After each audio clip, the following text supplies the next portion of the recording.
ঝিনাইদহের শৈলকুপায় পাওনা টাকা চাওয়াকে কেন্দ্র করে দুপক্ষের সংঘর্ষে অন্তত ১৪ জন আহত হয়েছে। বুধবার সকালে উপজেলার বাড়ুইপাড়া গ্রামে এ ঘটনা ঘটে।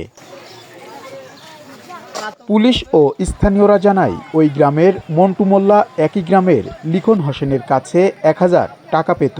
গেল রাতে সেই টাকা চাওয়া নিয়ে দুজনের মাঝে বাকবিতণ্ডা হয়। সকালে এরই জেরে দুই পক্ষের লোকজন দেশীয় অস্ত্র নিয়ে সংঘর্ষে জড়িয়ে পড়ে। এতে দুপক্ষের অন্তত ১৪ জন আহত হয়। খবর পেয়ে পুলিশ ঘটনাস্থলে পৌঁছে পরিস্থিতি নিয়ন্ত্রণে আনে।